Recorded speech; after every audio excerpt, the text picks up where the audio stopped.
Hello friends, welcome back to my channel. मैं हूं आपकी फ्रेंड वर्षा। आज की इस वीडियो में हम बात करेंगे बीएड एंट्रेंस एग्जाम के हिंदी के प्रीवियस ईयर की। ये प्रीवियस पेपर जो हमारा है वो है 2017 का। 2017 में इस तरह का पेपर आया था। तो स्टार्ट करते हैं वीडियो को। आपको एक आइडिया लग जाएगा कि 2017 में हिंदी में कौन कौन से क्वेश्चंस पूछे गए थे। वीडियो को लास्ट तक देखिएगा, इससे आपकी प्रैक्टिस भी बनी रहेगी। और वीडियो पसंद आए तो वीडियो को लाइक कीजिए, फ्रेंड्स के साथ शेयर कीजिए, और किसी भी तरह की कोई भी क्वेरी हो तो प्लीज जरूर बताइएगा। तो देखिए, देखते हैं कौन कौन से क्वेश्चंस जो है वो हमारे 2017 में पूछे गए थे। फर्स्ट है, आमलक का तद्भव शब्द है। अब देखिए, आमलक का तद्भव शब्द आपको बताना है तो आपको पता होगा। तो देखिए, ऑप्शंस हैं आदर्शिका, आम्र, आपाक या फिर आंवला। क्या कहा जाता है बताइए, कमेंट करिए।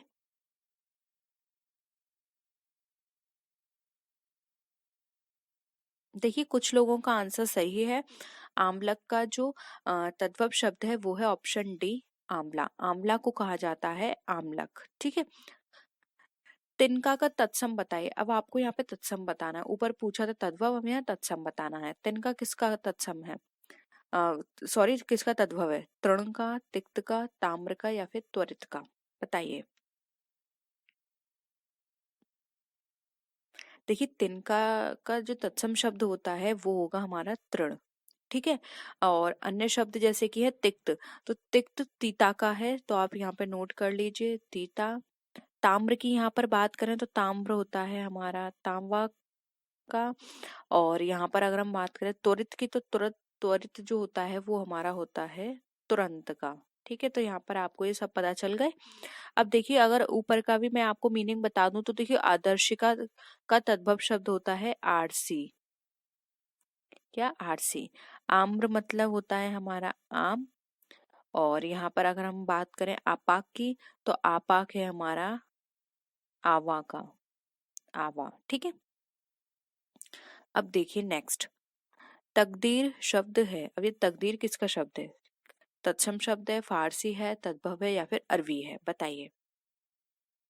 आपको ये क्वेश्चंस भी मैंने कराए हैं। अगर आप फिर से कहेंगे कि अरबी शब्द कौन से होते हैं, इन सबका आपको डिटेल में चाहिए, तो वो आप कमेंट करके बता दीजिएगा। हम फिर से रिवीजन कर लेंगे। वैसे मैंने आपको कराए हुए हैं, लेकिन फिर से हम ये डिस्कस कर लेंगे। ओके। देखिए, तकदीर शब्द जो है वो है हमारा अरबी शब्द, तो ऑप्शन डी यहाँ पे हमारा राइट है। नेक्स्ट है, निम्नलिखित में से कौन सा शब्द तत्सम नहीं है? प्रागुण, द्विशिष्टि, पीढ़ी या फिर विग्रह? कौन सा इसमें तत्सम शब्द नहीं है? बताइए।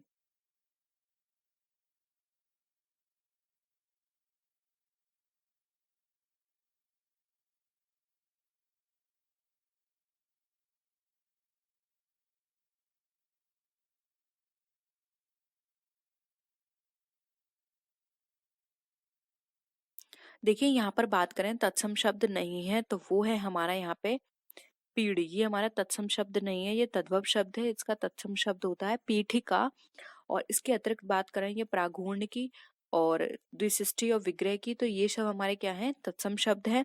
और अगर इनके मीनिंग की बात करें तो प्रागुण को कहा जाता है पाहुना, द्विशिष्टि हो गया हमारा 62, और विग्रह हो गया हमारा बीघा। तो यहाँ पे तत्सम शब्द नहीं पूछा था, तो ऑप्शन सी यहाँ पे पीढ़ी हमारा राइट आंसर हो जाएगा। ठीक है, क्लियर है सबको? अब देखिए नेक्स्ट, जिन शब्दों का रूप सदैव समान रहता है उन्हें क्या कहते हैं? अव्यय, वचन, क्रिया या लिंग? बताइए।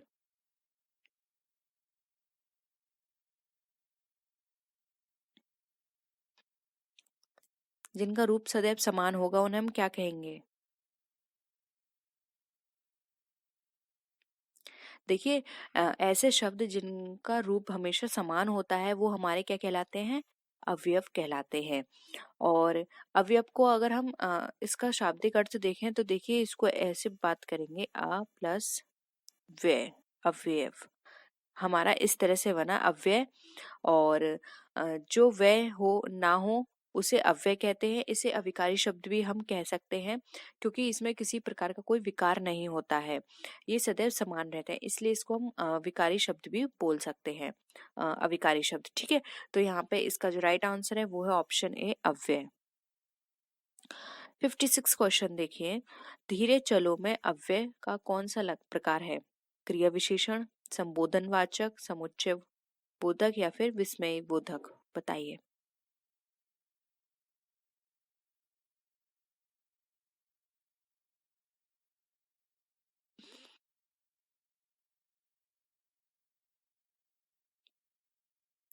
देखिए धीरे चलो में बात करें तो ए राइट आंसर होगा क्रिया विशेषण, क्योंकि देखिए यहाँ पे धीरे चलो में जो क्रिया विशेषण है, अव्यय है, अगर इसकी मीनिंग की बात करें तो जो शब्द के अर्थ में विशिष्टता प्रकट करता हो उन्हें क्रिया विशेषण कहते हैं। जैसे कि धीरे चलो, अब यहाँ पे धीरे क्या हो गया, क्रिया हो गया, और जो चलो हो गया वो क्या हो गई, क्रिया की विशेषता हो गई। तो यहाँ पे इसलिए क्रिया विशेषण हमारा अव्यय का प्रकार यूज हुआ है। नेक्स्ट है, किस प्रकार में परिमाणवाचक क्रिया विशेषण होता है। खेल का मैदान लंबा है, पंकज अच्छा गायक है, मैं सफेद कमीज पहनता हूँ, इस बार बारिश में बहुत ओले पड़े, बताइए कौन सा आपके अकॉर्डिंग राइट आंसर होगा।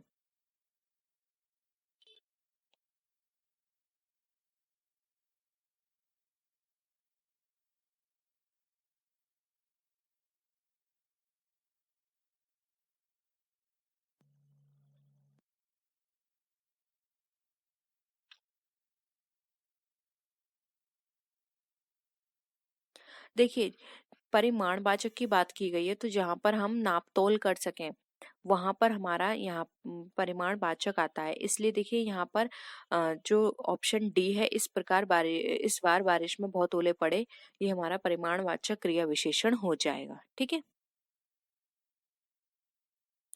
नेक्स्ट देखिए, निम्नलिखित में से कौन सा शब्द कालवाचक क्रिया नहीं है। बारी बारी, भीतर, आज या फिर यथासंभव।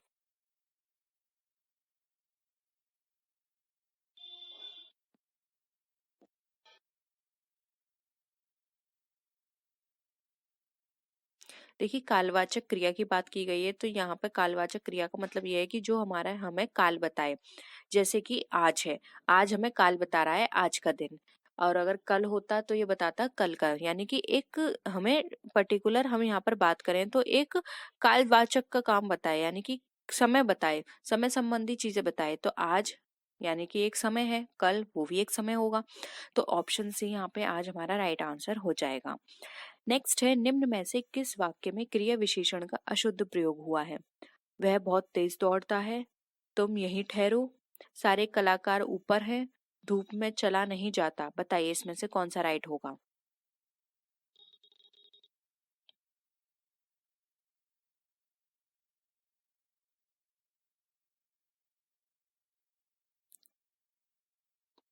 आपको अशुद्ध प्रयोग बताना है, याद रखिए क्वेश्चन को ठीक से पढ़ा करिए, कई बार इस तरह से गड़बड़ हो जाती है एग्जाम में। देखिए तेज दौड़ता है, कलाकार ऊपर है, यहीं ठहरो, ये सब में क्रिया विशेषण सही तरह से यूज हुआ है। लेकिन बात करें धूप में नहीं चला जाता में क्रिया विशेषण सही तरह से प्रयुक्त नहीं हुआ है, ये अशुद्ध है, इसलिए यहाँ पे ऑप्शन डी हमारा राइट आंसर हो जाएगा। अब नेक्स्ट क्वेश्चन देखिए, निम्न में से किस वाक्य में क्रिया विशेषण का प्रयोग नहीं हुआ है। लगता है तुम मुझसे मिलना नहीं चाहते थे। देखिए 2017 में क्रिया विशेषण से बहुत क्वेश्चन किए गए, इसलिए क्रिया विशेषण को अच्छी तरह से पढ़िएगा। उसे थोड़ा भी कुछ कहा कि काम बिगड़ जाएगा, मोहन से खाया नहीं जाता, बालक तेज दौड़ता है, किसमें प्रयोग नहीं हुआ है, बताइए।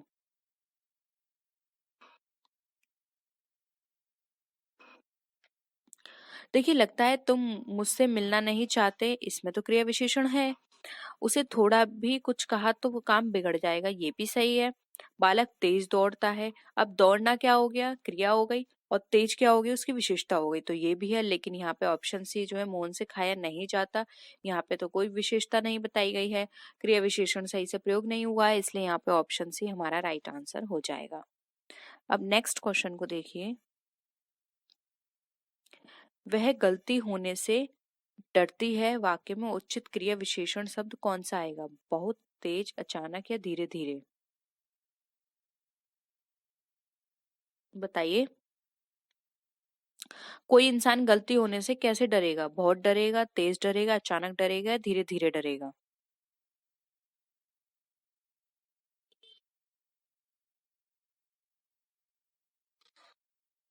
देखिए यहाँ पर बात करें तो राइट आंसर हो जाएगा बी तेज। वह गलती होने से तेज डरती है। वो सॉरी सॉरी सॉरी सॉरी वह गलती होने से बहुत डरती है। यहाँ पे ए होगा, क्योंकि देखिए ए बहुत में क्या आ रहा है हमारा, परिमाणवाचक आ रहा है। बहुत कम, ये सब क्या वर्ड होते हैं हमारे, परिमाणवाचक के होते हैं। और परिमाणवाचक क्रिया विशेषण में भी इसमें अधिकता बोधक का भेद बताया गया है। इसलिए यहाँ पे ऑप्शन ए हमारा बहुत राइट आंसर हो जाएगा। ठीक है, बहुत करेक्ट कर लीजिएगा। तेज जो है वो मुझसे गलती से लग गया था। ठीक है, अब देखिए, अब यहाँ पर कुछ संधि विच्छेद आ गई हैं। द्रव्यर्पण का संधि विच्छेद क्या होगा?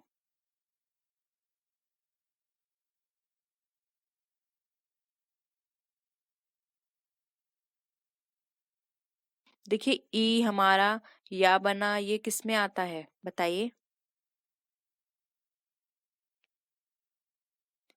ई या बनती है, बड़ी ई वा बनती है, छोटा ऊ रा बनता है, बड़ा ऊ ला बनता है। ये किसके उदाहरण है?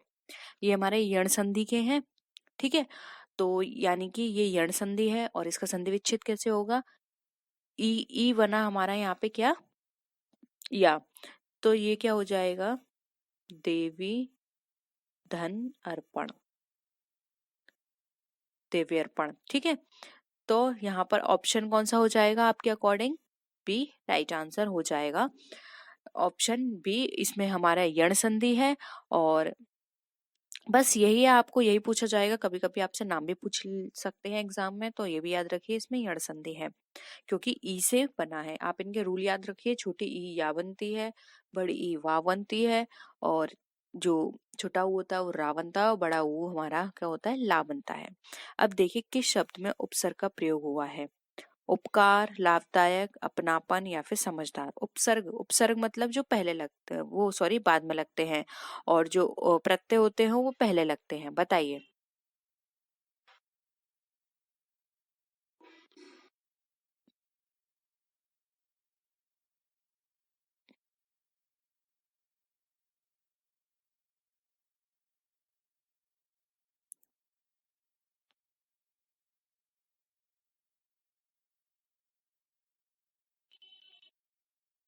देखिए उपसर्ग जो इसमें है वो है ऑप्शन ए उपकार। ठीक है, उ उप प्लस कार, यानी कि उपकार, ये हमारा उपसर्ग है। सॉरी मैंने गलत बोल दिया था। उपसर्ग जो है वो पहले लगते हैं और जो प्रत्यय होते हैं वो बाद में लगते हैं। ठीक है, तो उपसर्ग में यहाँ पर उप हमारा उपसर्ग है, कार हमारा क्या है, मूल शब्द है। तो मूल शब्द में पहले जो शब्द लगाए जाते हैं वो हमारे उपसर्ग कहलाते हैं। और प्रत्यय में क्या होता है, मूल शब्द पहले होते हैं और बाद में लगाए जाते हैं जो शब्द, वो हमारे प्रत्यय कहलाते हैं। ठीक है, अब देखिए यहाँ पे अनिच्छा में प्रयुक्त उपसर्ग है। अनिच्छा में, अब उपसर्ग आपको आगे देखना है, अनिच्छा में क्या लगा है, अ, अन, अनि या फिर अन।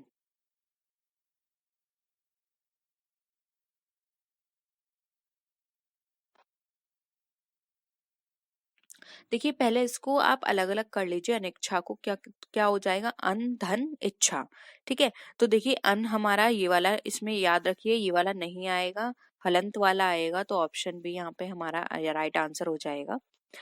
नेक्स्ट है, इंद्रियों को वश में रखने वाला क्या कहलाता है, यानी कि अब ये एक शब्द है, इंद्रजीत, इष्ट, इंद्रजीत या फिर इप्सित।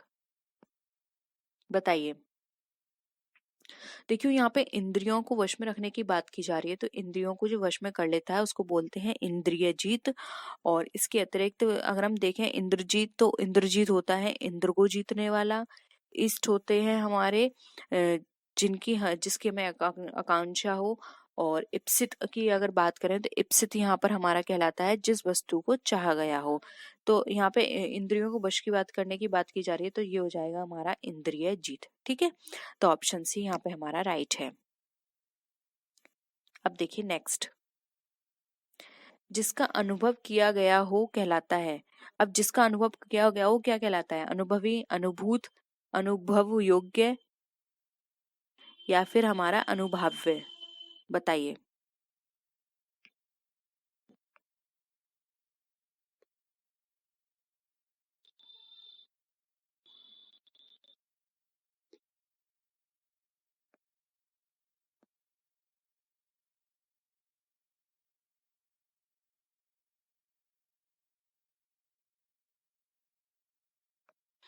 देखिए इसका जो राइट आंसर होगा, आप बिल्कुल सही बोल रहे हैं, इसका जो राइट आंसर है जिसका अनुभव किया गया हो वो होता है हमारा अनुभूत। तो ऑप्शन बी यहाँ पे हमारा राइट है। अब देखिए नेक्स्ट, अनिर्वचनीय शब्द का सही अर्थ क्या है? मन को आनंदित करने वाला, जिसको प्राप्त ना किया जा सके, जो संपूर्ण गुणों से युक्त हो, या फिर जो वाणी द्वारा व्यक्त ना किया जा सके। बताइए क्या होगा राइट आंसर?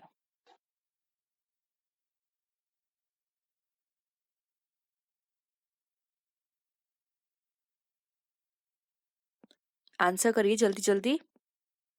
देखिए अनिर्वचनीय का सही अर्थ होता है जो वाणी द्वारा व्यक्त ना किया जा सके। निर्वचनीय मतलब जिसको बोला ना जा सके, यानी कि जो वाणी द्वारा व्यक्त ना किया जा सके। तो ऑप्शन डी हमारा यहाँ पे राइट आंसर हो जाएगा। ठीक है ना, सबका सही था। नेक्स्ट मूव करते हैं।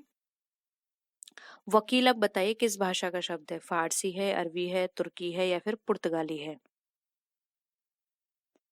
देखिए यहाँ पे बात करें वकील की, तो वकील जो है वो हमारा अरबी भाषा का शब्द है। तो ऑप्शन बी यहाँ पे हमारा राइट आंसर हो जाएगा। नेक्स्ट है, निम्नलिखित में से कौन सा उपसर्ग रहित शब्द है? संयोग, विदेश, अत्यधिक, या फिर सुरेश? बताइए। देखिए आप सबका वो कर लीजिए, आप जब उनको विभाजित करेंगे तो उनका मीनिंग आना चाहिए। जैसे संयोग, स धन योग, ठीक है। विदेश, वि धन देश, तो मीनिंग है इसका अत्यधिक। अति को भी आप कर सकते हैं, ठीक है। अब यहाँ पर अत्यधिक भी हो सकता है लेकिन सुरेश नहीं हो सकता। शु धन एश, इसका कोई मीनिंग नहीं होता। तो ऑप्शन डी यहाँ पे हमारा राइट आंसर हो जाएगा। ठीक है ना, समझ में आ गया सबको? अत्यधिक में अति होता है, संयोग में सा होगा, विदेश में वी होगा, लेकिन सुरेश में सु का कोई मीनिंग नहीं होता, यानी कि लास्ट में जो बचेगा उसका कोई मीनिंग नहीं निकल कर आ रहा। नेक्स्ट है, महिमा शब्द में किस प्रकार का प्रत्यय है? हिमा, माँ, आ और इमा। आप ऐसे करके करिए, म ही माँ, महिमा, क्या मीनिंग आपका निकल कर आया? यानी कि माँ हा प्लस इमा। महा क्या हो गया यहाँ पे मूल शब्द, और इमा क्या हो गया? प्रत्यय हो गया। तो यहाँ पे ऑप्शन डी यहाँ पे हमारा राइट आंसर है। ठीक है जी, आप जितना पढ़ेंगे ना उतना ही आपको प्रैक्टिस में आएंगे ये क्वेश्चंस। आड़े हाथों लेना यानी विपत्ति आना, कर्तव्य पूरा करना, खरी खोटी सुलाना यानी आलोचना करना। बताइए आड़े हाथों लेना का क्या मतलब है?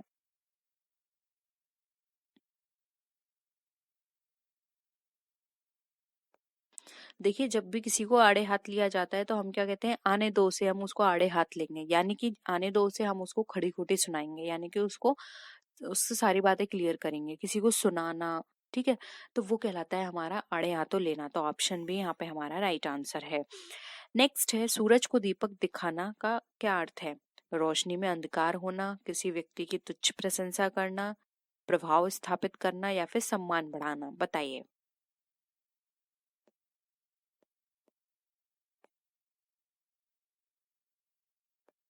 देखिए सूरज को दीपक दिखाने आप ऐसे निकालिए। देखिए सूरज को तो दीपक दिखाने की जरूरत ही नहीं है, क्योंकि सूरज में तो खुद इतना प्रकाश होता है, उसको दीपक दिखाने से क्या फायदा है? तो इसका मतलब ये है किसी व्यक्ति की तुच्छ प्रशंसा करना, यानी कि वो व्यक्ति बहुत ही उस प्रशंसा योग्य है, लेकिन उसकी आपने बस छोट थोड़ी सी या तुच्छ प्रशंसा कर दी। सेम उसी तरह से जैसे कि दीपक, सूरज को आपने दीपक दिखा दिया, उसमें खुद ही इतना तेज है, उसको दीपक दिखाने से कोई फायदा नहीं है। तो ऐसे ही यहाँ पे ऑप्शन बी, किसी व्यक्ति की तुच्छ प्रशंसा करना हो जाएगा। तो ऑप्शन बी राइट है। नेक्स्ट देखिए यहाँ पे, अब पंचानन में कौन सा समास है? तत्पुरुष, बहुव्रीहि, द्विगु, या फिर कमधारय?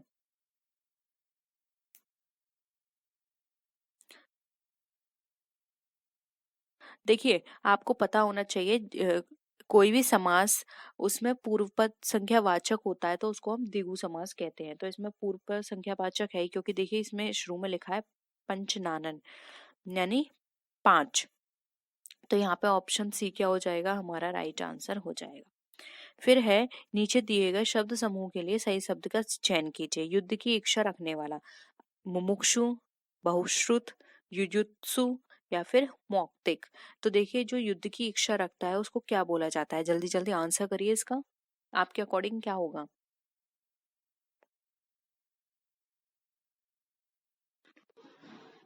देखिए युद्ध की इच्छा रखने वाले व्यक्ति को बोला जाता है युयुत्सु। तो ऑप्शन सी यहाँ पे हमारा राइट आंसर हो जाएगा। फिर है दिशाएं ही जिनके वस्त्र हैं। अब दिशाएं जिनके वस्त्र हैं उनको क्या बोलते हैं? विशंभर, द्विपाल, पैगंबर या फिर दिगंबर। किन के लिए यूज किए जाती हैं? देखिए दिशाएं ही जिनके वस्त्र हैं ये शब्द कहा जाता है दिगंबरों के लिए। तो यहाँ पे ऑप्शन डी हमारा राइट आंसर है। ठीक है, तो ये दिगंबर के लिए कहा जाता है। नीचे दिए गए शब्द समूह के लिए सही शब्द का चयन कीजिए। वह कवि जो तत्क्षण कविता कर सके। अब तत्क्षण कविता कर सके उसके लिए क्या करते हैं? लिखेंगे आशु कवि, कुशाग्र, आशुलिपि या फिर विद्वान। बताइए क्या होगा आपके अकॉर्डिंग आंसर?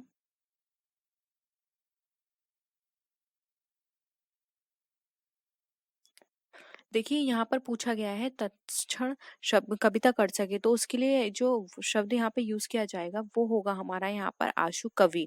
तो यहाँ पे ऑप्शन ए यहाँ पे हमारा राइट आंसर हो जाएगा। नेक्स्ट है तृष्णा का पर्यायवाची क्या है? तो अब हमें यहाँ पे तृष्णा का पर्यायवाची बताना है। मकर, मकरंद, सहचर, रसिका या फिर लिप्सा। तो तृष्णा हम किसके लिए यूज करते हैं? देखिए तृष्णा की अगर हम बात करें तो ये होता है जब हमें किसी चीज की लालच होता है, और लालच का बात करें तो उसका समानार्थी यहाँ पर हमें क्या दिखाई दे रहा है? लिप्सा। लिप्सा भी क्या होती है? किसी चीज का बहुत ज्यादा लालच करना। लालच करना, लालसा रखना, अभिलाषा रखना किसी की, तृष्णा होना, ये सभी क्या है? एक दूसरे के पर्यायवाची हैं। तो ऑप्शन डी यहाँ पे हमारा राइट आंसर हो जाएगा। नेक्स्ट है उच्छृंखल का विलोमार्थक शब्द क्या होगा? सामान्य, परवर्ती, रूढ़िवादी या फिर विनम्र। बताइए। उच्छृंखल का विलोम शब्द अगर देखिए यहाँ पर अगर हम बात करें तो वो हो जाएगा हमारा विनम्र। जबकि अन्य शब्द का विलोम शब्द देखें तो देखिए यहाँ पर हमें क्या दे रखा है? विलोम शब्द विशेष, जैसे कि परवर्ती। परवर्ती का यहाँ पर देखें तो उसका हो जाएगा पूर्ववर्ती। सामान्य का हो जाएगा यहाँ पर विशेष, इसका हो जाएगा पूर्ववर्ती। और रूढ़िवादी की यहाँ पर हम बात करें तो इसका हो जाएगा स्वच्छंदवादी। तो यहाँ पर उच्छृंखल का क्या हुआ? विनम्र। ठीक है, तो यहाँ पे ऑप्शन डी विनम्र हमारा राइट आंसर हो जाएगा। अब देखें यहाँ पर 79, वह कथा जो जन साधारण में प्रचलित हो के लिए एक शब्द बताइए। कथित, किंवदंती, औपचारिक, उल्लेखनीय। बताइए क्या होगा? देखिए जो जन साधारण में प्रचलित होती है उसके लिए जो हम वर्ड यूज करते हैं वो होता है किंवदंती, यानी कि जो लोगों में प्रचलित है। कथित कही गई हो। औपचारिक होता है जो मतलब किसी विशेष रूप से कही गई हो। औपचारिक का मतलब होता है बिल्कुल सबकी सहमति से, यानी कि उसकी बिल्कुल प्रामाणिकता हो, उसको बोलते हैं औपचारिक। उल्लेखनीय यानी जिसको आप उल्लेख करें, यानी कि उसको बहुत डीपली, उसको बहुत अच्छे से आप बताएं, चीज को व्याख्या करें, वो होता है हमारा उल्लेखनीय। ठीक है, फिर है निष्कपट शब्द में उपसर्ग क्या है? बताइए इसमें उपसर्ग। देखिए जब भी आदा शाह की बात की जाए ना, तो हमेशा जब भी आपको पूछा जाए तो हलंत वाले शाख पर आंसर करिएगा। तो ऑप्शन सी राइट है। और इस जो इससे पहले के जो क्वेश्चंस थे उसमें ही मैंने आपको बताया था, तो उसमें भी इसी तरह का शाह आया था, तो वहां पे भी हलंत का आंसर आया था। ठीक है, तो हलंत वाला करिएगा, बिना हलंत वाला मत करिएगा। फिर है प्रत्यय शब्द क्या होगा? बताइए। A B C D में से आपको क्या लगता है?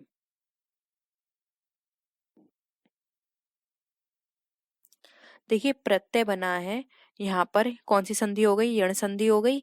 ठीक है, और देखिए यहाँ पर प्रति प्लस अय, ये होगा ऑप्शन सी राइट आंसर। प्रति प्लस अय, ठीक है, जिसको धन भी बोलते हैं, प्रति धन अय।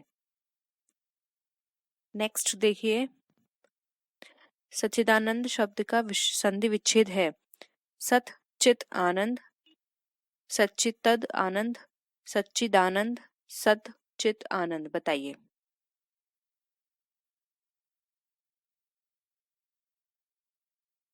और अगर आप बता सकते हैं तो संधि का नाम भी बता दीजिएगा, अगर आपको आंसर मिल जाता है तो।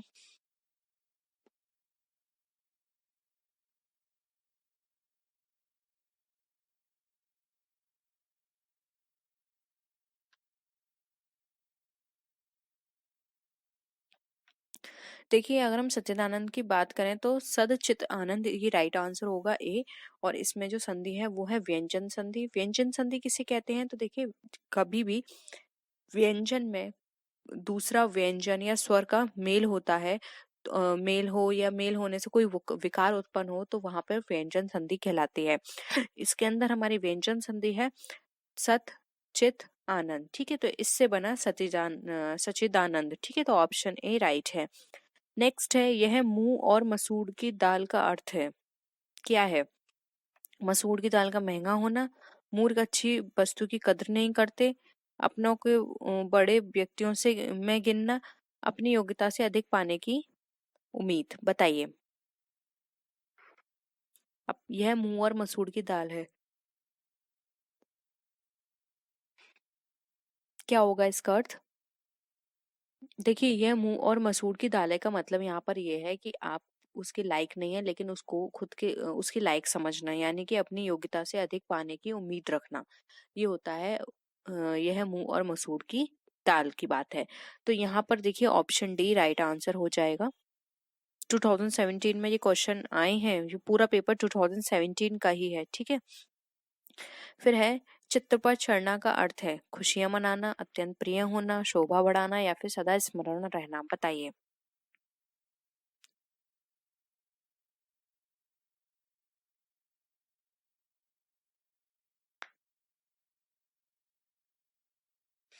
देखिए चित्त पर चढ़ना का मतलब यहाँ पे होता है चित्त पर, यानी कि दिमाग पर। दिमाग में हमें कौन सी चीज जो हमें हमेशा याद रहती है, इससे याद रखिए तो ये हो जाएगा ऑप्शन डी सदा स्मरण रहना, यानी कि हमेशा याद रखना। ठीक है, नेक्स्ट आते हैं, हमें यहाँ पे लोकोक्तियों का अर्थ बताना है।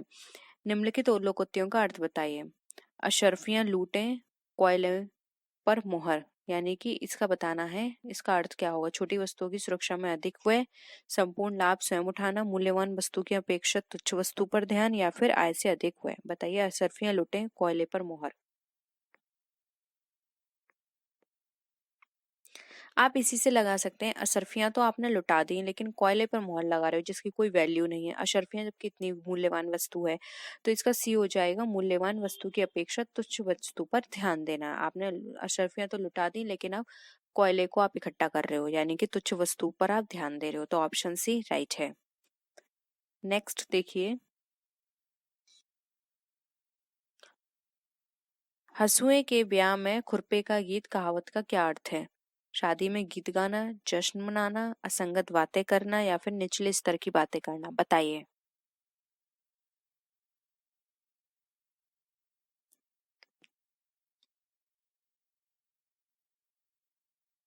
देखिए हंसुए के ब्याह में खुरपे का गीत का मतलब यहाँ पर ये है असंगत बातें करने से, तो यहाँ पे ऑप्शन सी हमारा राइट है। नेक्स्ट है, अति उत्तम के संधि विच्छेद का सही विकल्प चुनिए। अति युत्तम, देखिए युत्तम कुछ मीनिंग नहीं होता, बट आप पहले हम सारे देख लेते हैं। अति धन उत्तम, अत्य धन उत्तम, अत्यु धन उत्तम। बताइए। संधि विच्छेद जब भी आप करते हैं तो ये देखा करिए कि उनका मीनिंग कुछ बन रहा है आपस में या नहीं। देखिए युत्तम का कोई मीनिंग नहीं होता, तो ये कट जाएगा। ठीक है ना। उसके बाद अत्य का कोई मीनिंग नहीं होता और अत्यु का कोई मीनिंग नहीं होता। अति का मीनिंग होता है और उत्तम का भी मीनिंग होता है, तो यहाँ पे ऑप्शन भी राइट आंसर हो जाएगा। क्लियर है ना सबको? ये बहुत ही सिंपल ट्रिक है जिसके बेसिस पर आप इस तरह से अपने संधि विच्छेद सही कर सकते हैं। अगर आपको कोई ऐसा भी आता है जो आपने कभी पढ़ा नहीं है, तो सबसे पहले ये देखिए संधि विच्छेद करने के बाद उनका मीनिंग निकल रहा है या नहीं। इसके बेसिस पर वो आपका हमेशा सही जाएगा। ठीक है, फिर है, गर्व शून्य शब्द में समास है कर्म तत्पुरुष, करण तत्पुरुष, संप्रदान तत्पुरुष या फिर अपादान तत्पुरुष। बताइए।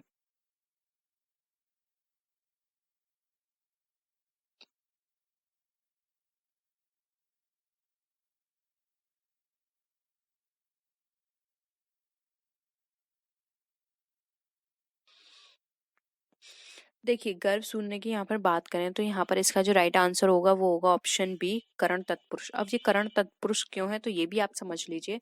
देखिए करण तत्पुरुष समास हमेशा वहां आता है जहाँ करण कारण चिन्ह का लोप होता है, जैसे कि गर्व शून्य है, तो गर्व शून्य का मतलब क्या है? गर्व से शून्य है, यहाँ से कारक चिन्ह का लोप होता है, यानी कि से आएगा बीच में। गर्भ शून्य मतलब गर्भ से है। ठीक है। तो से किस में आता है, करण में आता है, कर्ता ने कर्म को करण से, ठीक है। तो से होने के कारण यहाँ पे करण तत्पुरुष है। तो इससे पहले आपको ये याद रखना पड़ेगा किस क्या आता है, जैसे कर्ता ने कर्म को करण से, संप्रदान के लिए, अपदान से अलग होने के लिए, यानी कि करण में तो से आ रहा है और जो अपदान में से हो रहा है आ रहा है वो अलग होने के लिए। जैसे कि पेड़ से पत्ते गिरे तो उसमें क्या है, पेड़ से वो अलग हो गए हैं, ठीक है, तो वहां पे अपदान है। लेकिन यहाँ पर क्या है, गर्भ से शून्य, अब गर्भ से शून्य अलग नहीं हुआ है, इसलिए यहाँ पे ये वाला जो से है इसलिए यहाँ पे करण कारक है। और अगर यहाँ पे कोई चीज अलग होने की बात होती तो हम अपादान पे टिक करते हैं, ठीक है। तो ऑप्शन बी राइट है। नेक्स्ट है, देश दृष्टि राष्ट्रीयता का आधार है, धर्मानुसार, धर्मनिरपेक्ष, धर्म सम्मत या फिर धर्म सापेक्ष, बताइए।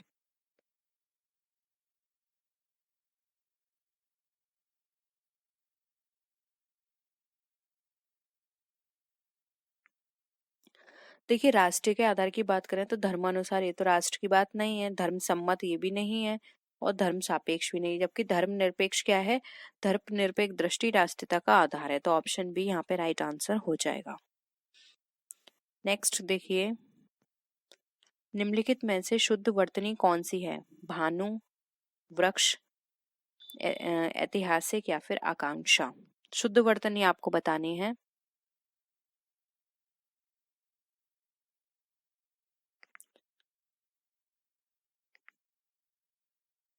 देखिए देखिए, अगर हम यहाँ पर बात करें तो शुद्ध वर्तनी हमें आकांक्षा में दिखाई दे रही है, जबकि बाकी हमारे अशुद्ध हैं। भानु हमारा किस तरह लिखा जाएगा, इस तरह से, यानी कि ना पे छोटे ऊ की मात्रा, ऐतिहासिक में छोटी एक ही मात्रा आएगी, और ये वृक्ष हमेशा इस तरह लिखा जाता है, ठीक है, तो ये भी गलत है। आकांक्षा सही है, तो डी यहाँ पे राइट आंसर है। नेक्स्ट क्वेश्चन देखिए, निम्नलिखित में से कौन सा शब्द यामिनी का पर्यायवाची नहीं है, निशा, रजनी, विभावरी या फिर दिवस, कौन सा नहीं है।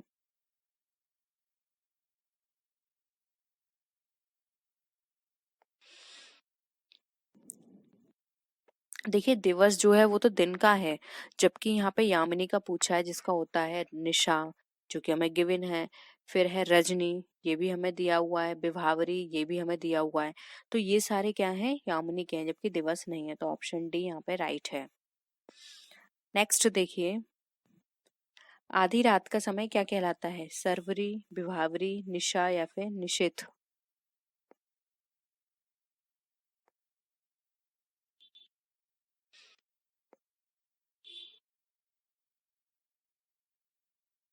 देखिए, निशा, विभावरी ये तो अभी हमने पढ़े थे, ये किसके थे, यामिनी के थे, जबकि यहाँ पे आधी रात का पूछा है तो आधी रात का होगा निश्चित, तो ऑप्शन डी राइट है। अब यहाँ पर हमें विपरीतार्थक शब्द बताने हैं, तो देखिए कर्षण का क्या होगा, कनिष्ठ, सिक्त, अपकर्षण या फिर विकर्षण, बताइए। बहुत सिंपल है ये तो। देखिए, कर्षण का विलोम शब्द होगा विकर्षण, ठीक है। अन्य शब्द जो है उनका भी आप सुन लीजिए, कनिष्ठ का हो जाएगा इसका वशिष्ठ, वरिष्ठ, और सिक्त की यहाँ पे बात करें तो इसका होगा रिक्त, अपकर्षण का यहाँ पर क्या हो जाएगा, आकर्षण, ठीक है। ये सब के आपने नोट कर लिए होंगे। अब यहाँ देखिए, सुषुप्त का बताइए विलोम शब्द, श्रेष्ठ, जागृत, मृत या कृतघ्न, क्या होगा,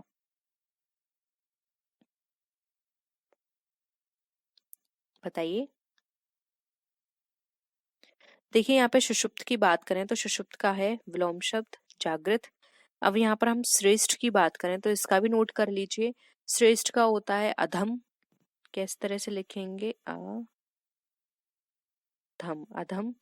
और यहाँ पे मृत की बात करें तो मृत का तो आपको बहुत ही सिंपल है, आप सबको पता होगा, जीवित होना। और कृतघ्न का बात करें तो कृतघ्न का भी आपको पता होगा, कृतज्ञ, ठीक है। अब बात करते हैं विहित की। विहित का क्या होगा, एक बार मैं रफ कर देती हूँ इसको। अब देखिए, विहित सुगम, असित, निषेध या स्थूल, क्या होगा।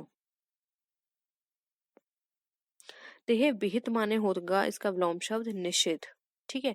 और सुगम की बात करें तो सुगम का भी लिख लीजिए आप, सुगम का होगा दुर्गम, असित का होगा सित, स्थूल का होगा सूक्ष्म, ठीक है। फिर है नेक्स्ट, शुद्ध शब्द का चयन कीजिए, दीर्घायु, दीर्घायु, दीर्घायु, दीर्घायु, बताइए क्या होगा।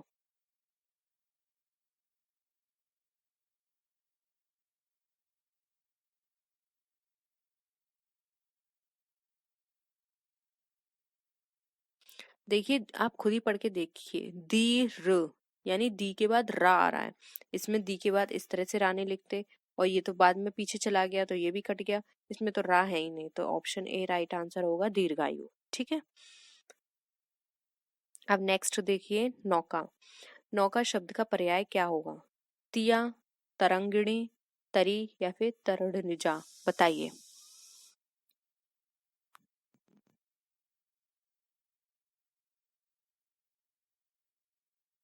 देखिए नौका शब्द के पर्यायवाची शब्द की बात करें तो वो होगा हमारा तरी, जो कि ऑप्शन सी यहाँ पर। और इसमें हम देखें इसके अतिरिक्त जैसे नौका के पर्यायवाची शब्द तरिणी होता है, लेकिन यहाँ पे तरंगणी है, तो ये तो नहीं होगा। और डोंगी होता है, नाव होता है, जलयान होता है और नैया होती है। तो आप इनको भी नोट कर सकते हैं, हो सकता है एग्जाम में इनसे पूछ लिया जाए, क्योंकि कई बार एग्जाम में क्या होता है, इस बार ये पूछे गए हैं आपसे, जैसे कि तरी पूछा गया है, तो नेक्स्ट टाइम जो एग्जाम होगा तो नौका को तो आपको ऑप्शन में दे देंगे और इस तरी को आपको क्वेश्चन में दे देंगे, यानी कि क्वेश्चन वही चीज होती है, बस घुमा देते हैं। ठीक है, तो इसलिए कहा जाता है कि प्रीवियस ईयर जरूर सॉल्व करने चाहिए। देखिए मैंने आपको 15 16 का करा दिया है, ये 17 का है, इसके बाद 18 19 और 2020 का वो भी आपको करा दिया जाएगा। पूरी प्रैक्टिस करिए। ठीक है, और कोई भी प्रॉब्लम है कमेंट करिए, टेलीग्राम ग्रुप ज्वाइन कर लीजिए, कभी भी आप वहां पे क्वेश्चन करिए, मैं आपको वहां पे आंसर करूंगी। ठीक है, अब है तीनों कालों को जानने वाला क्या कहलाता है? त्रिकालज्ञ, त्रिकालदर्शी, त्रिकुटी या फिर त्राता, बताइए।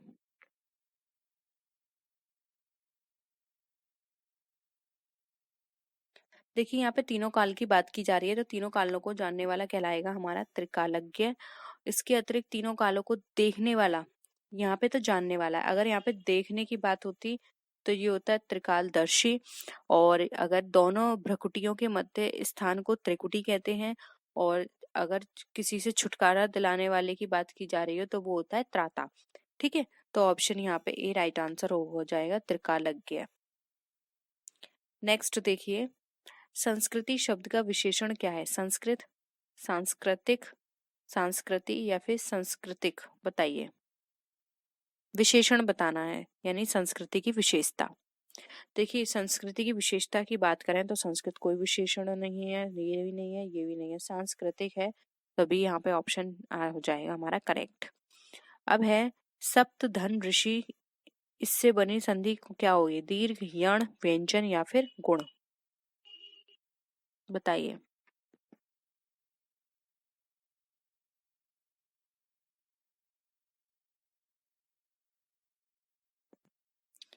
देखिए सप्तऋषि में जो संधि है वो है हमारे यहाँ पे गुण संधि। अब गुण संधि क्या होती है तो ये भी आप नोट कर लीजिए, अगर नोट करना चाहते हैं तो। जब आ या बड़ा आ के आगे छोटी ई या बड़ी ई आती है तो इसके स्थान पर ए हो जाता है। इसी प्रकार आ और बड़े आ के आगे ऊ आएगा तो बड़ा ऊ हो जाएगा, ओ आएगा तो बड़ा ओ हो जाएगा। और आ और आगे में अगर री आती है, क्या आता है? अगर री आती है तो वो क्या बन जाती है? अर। क्या बन जाएगा? अर। ठीक है, तो इसे हम गुण संधि कहते हैं। तो यहाँ पे क्या है? सप्तर ऋषि, यानी सप्तऋषि। ठीक है, तो ऑप्शन यहाँ पे क्या हो जाएगा हमारा? बी राइट आंसर हो जाएगा यहाँ पे हमारा। Sorry sorry sorry sorry sorry, D यहाँ पे गुण संधि राइट आंसर हो जाएगा। तो होप आपको ये सारे क्वेश्चंस इंटरेस्टिंग लगे होंगे, आपको आइडिया मिल गया होगा। और अगर आपने एज अ प्रैक्टिस इसको किया है तो प्लीज कमेंट सेक्शन में बताइएगा आपके कितने आंसर्स थे जो करेक्ट गए। और कोई भी क्वेरी हो प्लीज कमेंट सेक्शन में बताइए, टेलीग्राम ग्रुप पर बताइए, वीडियो को लाइक कीजिए और अपने सभी फ्रेंड्स के साथ शेयर भी जरूर कीजिएगा, जिससे कि उनको भी हेल्प मिले। नेक्स्ट वीडियो में फिर मिलते हैं आपसे और भी अच्छी वीडियोस के साथ, तब तक के लिए टेक केयर, बाय बाय।